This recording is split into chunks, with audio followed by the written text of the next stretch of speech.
Crisis y caída de la dictadura de Trujillo. Elementos que precipitaron el fin de la dictadura. A finales de la década de 1950, la dictadura entró en una fase de crisis. Se destacaron los siguientes hechos.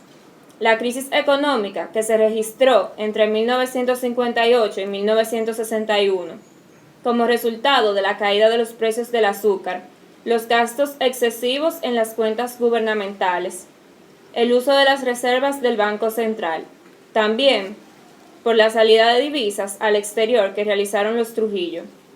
En 1960 se registró una crisis financiera y el régimen firmó un acuerdo de préstamo con el Fondo Monetario Internacional.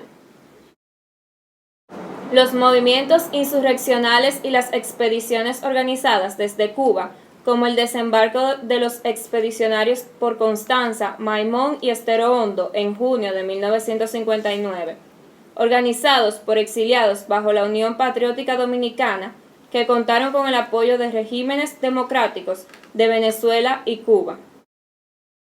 El asesinato de las hermanas Mirabal el 25 de noviembre de 1960 provocó una reacción de la sociedad contra la dictadura. Los problemas diplomáticos y las sanciones aplicadas por la OEA a la República Dominicana en 1960 debido al atentado contra el presidente de Venezuela, Rómulo Betancourt. La actitud de la Iglesia Católica a principios del 1960, la cual, mediante la lectura de una carta pastoral, tomó distancia respecto a algunos hechos políticos de la dictadura. El distanciamiento de Estados Unidos del régimen de Trujillo en 1961. Estados Unidos empezó a presionar a Trujillo para que dejara voluntariamente el poder y, cuando estos intentos fracasaron, apoyaron una conspiración formada por personas que habían sido cercanas al régimen. Esto obedeció a que los Estados Unidos temían que la prolongación de la dictadura dominicana tuviera consecuencias similares a las de Cuba. Situación del país. Según los datos disponibles, la situación del país al momento de la caída de la dictadura era la siguiente. El 70% de la población se ubicaba en las zonas rurales. La alta concentración de tierras en manos de la familia Trujillo. El reducido mercado interno, producto del acaparamiento de la economía por Trujillo y su familia, quienes tenían el monopolio de las actividades productivas del país. La posesión de empresas por parte de Trujillo y los suyos. Dificultades del proceso democrático. La maquinaria trujillista quedó intacta tras la muerte del tirano. Ramfis Trujillo, su hijo mayor, tenía el control militar. Fue nombrado jefe de Estado Mayor, conjunto de las Fuerzas Armadas. Este inició una tenaz persecución a los implicados del ajusticiamiento. La muerte de Trujillo provocó un desbordamiento de las ansias de libertad de la población, por lo que se tomaron medidas que garantizaran ciertos niveles de democratización. Se permitió la entrada de los exiliados políticos. Se sacó del país a Johnny Aves. Se permitió la entrada de una comisión de la OEA para indagar sobre la situación de derechos humanos y se iniciaron gestiones para el levantamiento de las sanciones impuestas por la OEA. Los sindicatos y las organizaciones. El retorno de los exiliados y las garantías ofrecidas por Balaguer llenaron el país de una intensa efervescencia política.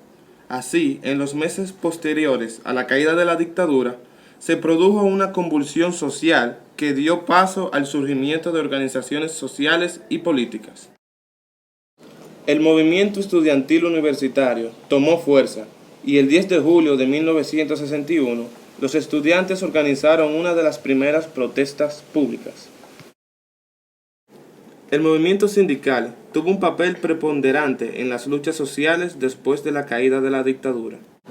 Los principales sindicatos fueron los siguientes: la Confederación Nacional de Trabajadores Libres, CONATRAL, el Sindicato Autónomo de la Industria Farmacéutica, SADIF, la Confederación Autónoma de Sindicatos Cristianos, CASC, y la Confederación Sindicalista de los Trabajadores Dominicanos, COSTO. La población campesina también se organizó. Los primeros años de la década de 1960 vieron surgir a organizaciones campesinas y sus federaciones de orientaciones diversas. La activación y proliferación de los partidos políticos. En julio de 1961 regresaron a Santo Domingo varios de los principales dirigentes del Partido Revolucionario Dominicano, principal partido de oposición a Trujillo, fundado en 1939 en el exilio. La organización del partido y las actividades políticas fueron dirigidas y orientadas por Ángel Miolán, Nicolás Silva y Ramón Castillo. En esa misma semana se realizó una manifestación pública en la zona colonial.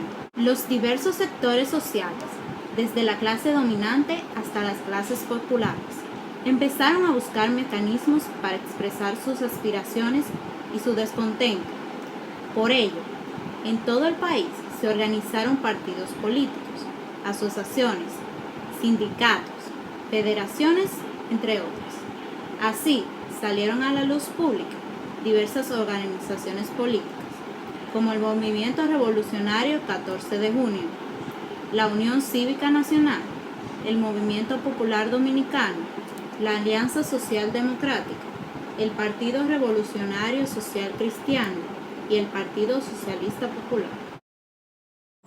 El movimiento 14 de junio salió a la clandestinidad y comenzó a pronunciarse públicamente. El 30 de julio realizaron su primera reunión pública. Se formó a partir de la ruptura y renuncia de miembros del Partido Dominicano y de representantes de la burguesía. El Movimiento Popular Dominicano. Sus principales dirigentes, tras su regreso del exilio, comenzaron a pronunciarse y a demandar la salida de los Trujillo y la destitución de Balaguer. La Alianza Social Demócrata fue creada y organizada por Juan Isidro Jiménez Grullón, exiliado antitrujillista que retornó al país. Posteriormente fue representante de la izquierda.